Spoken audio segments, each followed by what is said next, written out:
I will read this one. It's called That Old Rope. He adds a little wood to the coals and starts the morning coffee even before the cook's awake. He don't sleep much these days, usually 3 or 4 hours, give or take. He'll have the horses fed early, and they'll have time to finish their morning grain. This will let him move around a little and work out a few of those aches and pains. He's showing a bad limp in his old stride these days, from the broncs and the wrecks that just seem to come with these cowboy ways. The skin on his face is sure showing the years, like the leather from the hide of an old longhorn steer. He's called old timer and grandpa by some of the punchers on the crew. He looks at the fire and sips his coffee, thinking that he's forgotten more about cowboying than most of these boys have ever knew. A cowboy is all he ever wanted to be, and this is what he tells these young fellers. He'd rather sleep on the ground at some cow camp than be one of them fancy city dwellers. On any outfit he ever hung his gear, he was a hell of a hand. Since he was young, he was tough as nails, with a belly plumb full of sand. Throughout the day, his mind is wandering back into his days of being young and bold, before the days of being just so damned old. Way back to when he was a boy and wet behind the ears when the range was open and the cattle was wild as buck deer.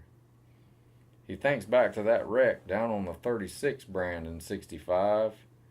The cowboys still say he's sure lucky to be alive. He was running a high-horn bull he had just found across a long cap rock flat with big holes all in the ground. At a dead run, he was just off the left hip when he felt old Gray begin to stumble and slip. He dropped every coil and let that big loop fly. It was a shot in the dark. His loop found its mark. First he saw the dirt coming, then he saw the sky. He flipped and rolled for what seemed like forever. He fell. It had killed most men and sent the bad ones to hell. But he sat in the middle through this hellacious crash. Before his eyes, his own life sure did flash. But he spurred old Gray and up he jumped. And he threw a slack over the old bull's hip and jerked him down with a big old thump. He stepped from the saddle and out of his seat and tied that old bovine by all 4 feet. He still carries that same old rope tied off to the horn. It's got a few frayed spots and the Honda's kind of worn. At his age, he's no longer fancy or fast with that old twine, but he'll get the job done in his own good time. Most days he sits his horse and looks out at the gentle herd, cattle that you can drive in a walk without saying a word. He looks down at the old rope hanging in a coil over his leg.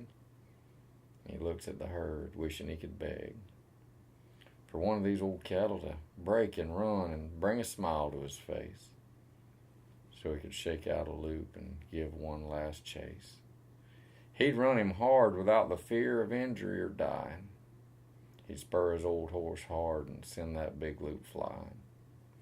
And at that moment, if the good Lord were to send him to his death, he'd be all right. He'd be doing what he loved when he took his last breath.